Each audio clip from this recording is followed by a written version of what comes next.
its eggs inside my soul. Come to me like a malefice. Let it be a water boatman, so I can ride him forever away from whatever is laid upon my shoulders. I crack under his broken breath, head in the toilet, and again, like a cycle that never ends. It's so bad it turns into excellence.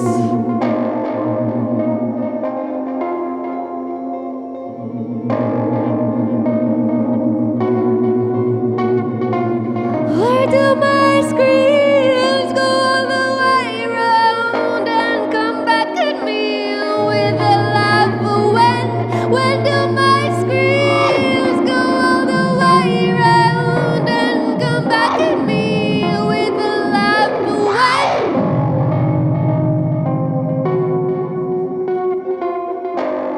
That all of the times I've knelt in front of a toilet, it has been to clean it.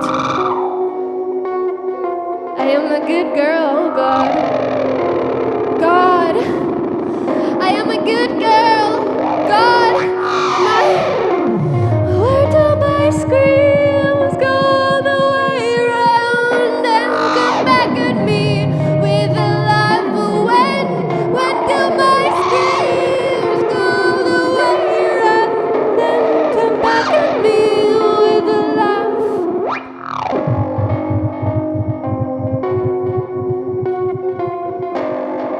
Want an insect to come to me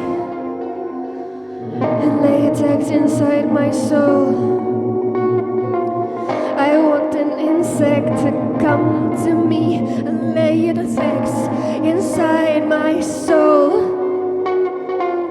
I want an insect to come to me and lay its eggs inside my soul. I want an insect to come to me and lay its eggs inside my soul. O tal vez quiero serlo yo, un insecto en un juego de ordenador.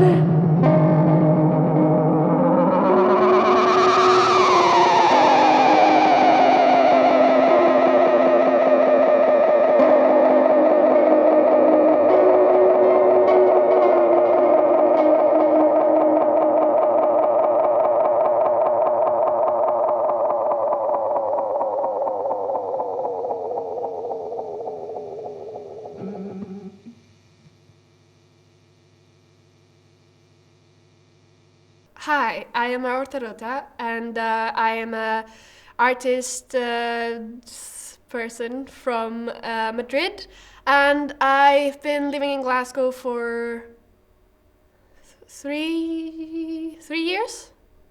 So Aortarota as a project is not quite like defined in one specific discipline, I would say. I did start using the name Aortarota mainly for music, but then just playing music was like not enough, so I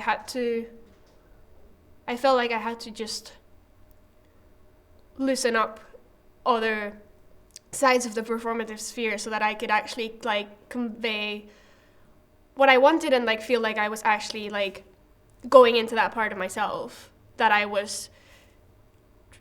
always trying to get to. And like it's never enough to just do it with music. It's just never enough to just do it with photography or makeup or performance. It's like I don't know, I've never been like a person to have like one specific discipline that they're like dedicated to, because I feel like each of the different aspects of the project or of different mediums just allow different ways of like expressing things and connecting with other people as well as with yourself. So I wouldn't just like choose one. Aortarota is like everything. It's like where I'm trying to get to. It's like, yeah, it's not one thing. I have been asked before if like the performance is kind of a layer on top of me, like a mask or a protection. I've been asked that, especially like towards like the makeup sort of aesthetic side of things. I would say the opposite. I know that literally, obviously, clothes are like layering up and makeup is layering up, but the specific aesthetic for me is trying to reach inside of me and actually be as true to myself as possible, in the sense of like how I would feel as a child or something like that. Is more exposure than protection. It feels like that. So yeah, not using my name, my first name. Again, it's because it feels like the first name is just more superficial, and having a name for a project, whether it's a character or not. Like Raquel is, my given name, and I use that. I'm happy with my name. But it's like everyday me, so it has a lot more like connotations and layers. And when I like go into the mindset of the project of Aortarota, the point is like shedding off all those layers and, like forgetting that what is everyday life. So it is like trying to get to the essence of Raquel, which is me, but sometimes it feels like I need another name to connect with that sort of more like profound, deep place, I have influences from every discipline, from artists from every discipline. I love photography, so like photographers that, especially the ones that like work on self-portraiture. I really love Cindy Sherman. Like she is also one to put on characters in her photographs a lot. There's this musician from the 80s, 90s called Happy Rhodes, which I came to discover a couple of years ago. And at first I didn't like feel it like quite an influence, but it's usually that's how influences come about for me. It's like I find an artist that I'm like, oh, that's really cool, and I get completely obsessed with them, and I get addicted, and like I can't stop like listening to their stuff or watching their stuff or reading their stuff. And then at some point down the road I realize actually like their stuff sounds like mine a little bit. So it's sometimes it's even discovering them after like listening to something that they've made that I hadn't listened to, and be like, oh my god, like one of my songs, like I sound like that, or like I wanna that's weird, I wanna do that, So it's I feel like it's almost like me in a relationship with these people that I don't know, or these artists that I don't know, and I'm just like realizing, oh my god, yeah, like you're doing that and I'm doing that, and obviously you did that like ages ago, but for me it feels like the immediate discovery of like seeing something reflected that I'm doing, and it kind of like reassures you. I'm just gonna say it, like I just love catharsis. Like I think everyone should try to just have catharsis, like little ones, even like every day, because I think it's just really healthy. And definitely the feeling of being on stage, it just is for me at least, it does feel like a very cathartic moment, maybe one of the most cathartic things that I've found so far in my life. And especially when because I used to do theater, so it was already cathartic and nerve-wracking, and sort of, you got that adrenaline when you were doing, like, maybe reading someone else's words, doing theater and playing a part.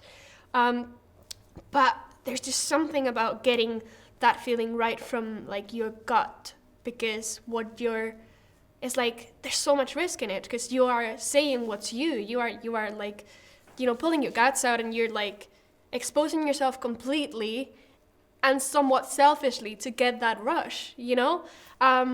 So yeah, obviously that hasn't happened lately much in the past few months on stage. So I would say definitely it has probably happened in other ways around the house. Like I don't know, I feel like I'm always like a very like moody person. I like my moods change a lot, and sometimes you definitely do get, even if I'm like a very homey person, like lockdown I don't mind, you know, I love staying at home, but there has been points where I'm like, I get this energy that I just don't know where to like what to do with it, you know? Yeah. Like I feel that's why I feel like small catharsis would be like good for everyone, you know, just like, don't know, just go in the toilet and you know, like look at yourself in the mirror and like laugh or like scream for like 5 minutes, maybe every day, and or more than once a day, you know, if you need to. And yeah, I think that would save everyone a lot of like repression and like accumulated stress, like the one that I seem to have right now. But it's just like, yeah, I miss gigs, and I miss like screaming on stage, because there's just something about screaming to like some people, I guess, when you're like playing gigs, you know? I mean, it's definitely not the same that screaming at yourself in the mirror, but you know, we find our ways, you know? Yeah. Okay. Yeah.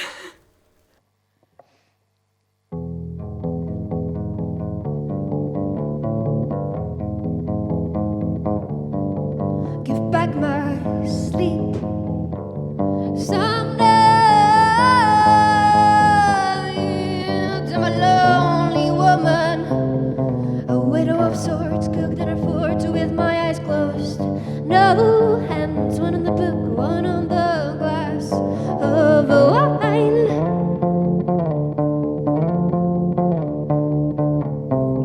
And does it make you happy? Nothing makes me happy anymore. And a restless taste for rock and roll. And does it make me happy? It doesn't make me anything. Something has infiltrated on my brain. I disguise it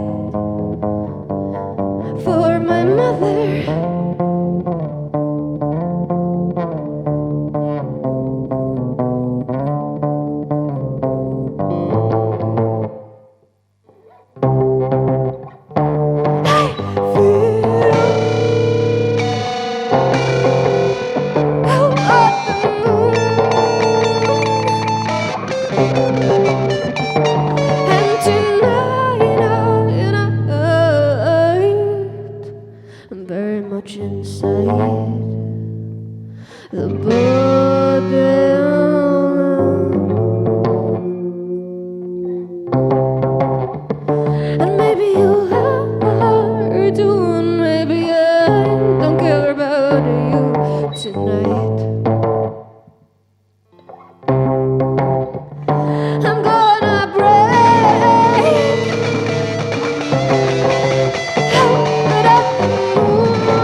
see their